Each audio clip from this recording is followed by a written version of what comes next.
Jésus-Christ est le même, hier, aujourd'hui et éternellement. Hébreux 13, le verset 8. Extrait de la lettre circulaire, avril 2009. Dénégation de l'Holocauste. Ce sujet ne peut pas se régler en réfutant les déclarations du Vatican ou des déclarations de la partie adverse. Celui qui veut comprendre l'arrière-plan de tout ce qui arriva aux Juifs pendant le Troisième Reich doit retourner dans l'histoire, encore plus loin que l'Inquisition espagnole, durant laquelle des milliers de Juifs furent condamnés au bûcher et leurs Torah et Talmud brûlés avec eux.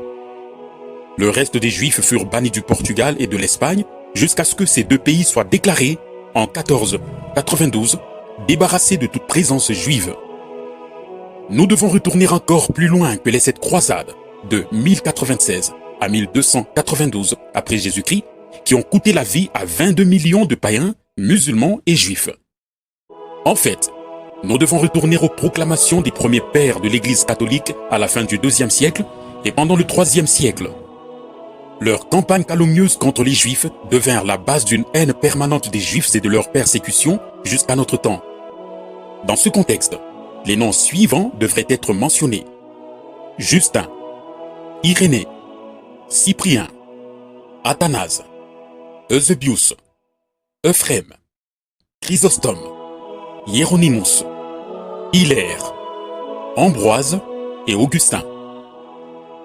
L'Église d'État, qui prit naissance en ce temps-là dans l'Empire romain, n'est en rien identique à l'Église de Jésus-Christ comme il est communément cru. Jusqu'à la persécution finale des chrétiens qui dura jusqu'à 312 sous Dioclétien, il n'y avait aucune Église uniforme, seulement des différentes fractions de plusieurs croyances. En l'an 313, Constantin proclama la reconnaissance de la religion chrétienne.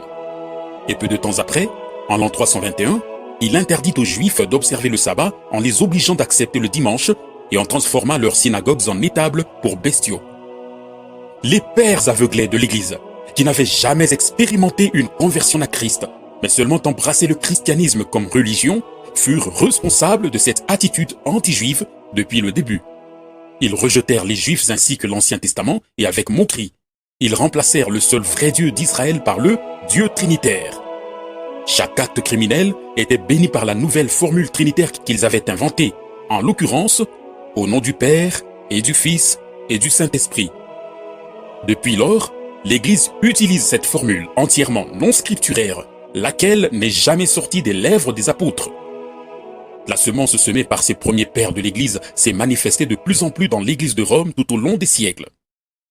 Le magazine allemand Der Spiegel expose de manière éloquente dans sa publication de février 2009. Comme un fil rouge, l'antisémitisme a sa trace au travers de l'histoire de l'Église, souvent comme une trace de sang.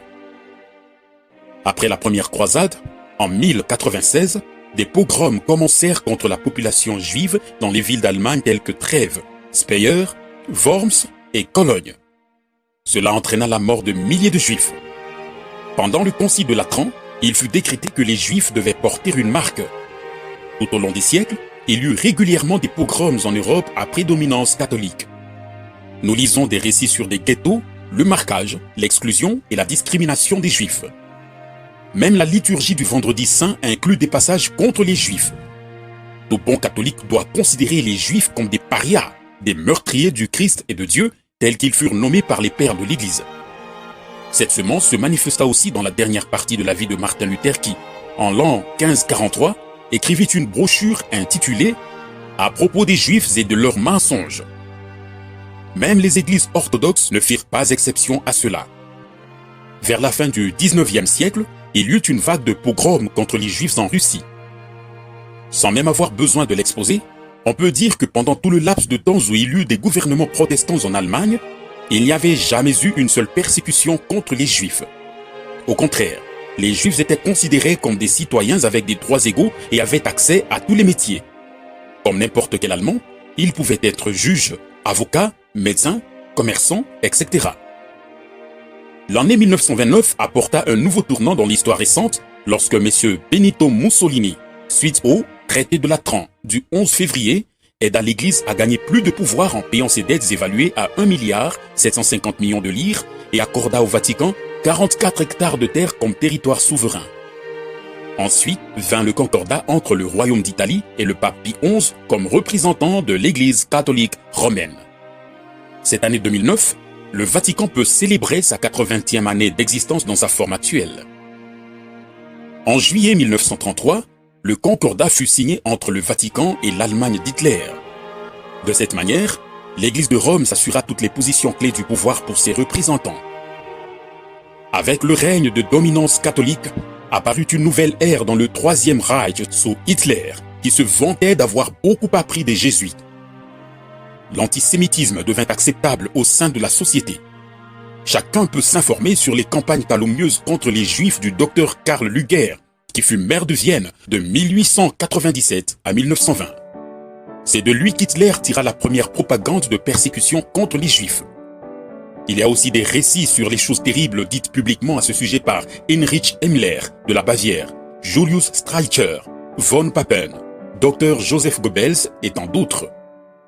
Selon leur point de vue, les Juifs devaient être persécutés, bannis ou tués car ils étaient prétendument rejetés par Dieu. Il n'est donc pas étonnant que les 6 camps d'extermination les plus terribles, y compris Auschwitz, Oswiecim, furent construits dans le pays archi-catholique qu'est la Pologne. Les premières convictions des pères de l'Église, qui furent déclarés saints, devinrent le point de vue dominant dans l'Église catholique romaine. N'importe qui peut rechercher dans la littérature respective pour se rendre compte de ce qui fut proclamé alors, des choses telles que « Celui qui tue un juif réconcilie la mort de Christ ». C'est ainsi que des millions de Juifs furent mis à mort, en toute bonne conscience. Celui qui veut se donner la peine de lire quelques-unes des 40 000 publications qui traitent de la Deuxième Guerre mondiale sur l'Holocauste, la Shoah, comprendra d'où vient la haine contre les Juifs, ses vraies racines et pourquoi la persécution et le massacre de masse furent rendus possibles. Bien entendu, l'Église doit officiellement contredire M. Hochschild, qui, en 1963, publia la pièce de théâtre « Le Vicaire », dans laquelle il exposa le rôle que joua le pape Pie XII pendant la guerre. La question qu'on devrait poser est celle-ci. Pourquoi est-ce que le Vatican refuse avec véhémence d'ouvrir les archives secrètes de 1939 à 1945 ? On a attribué au pape Pie XII sa juste place dans la galerie de la honte du mémorial de l'Holocauste de Yad Vashem à Jérusalem.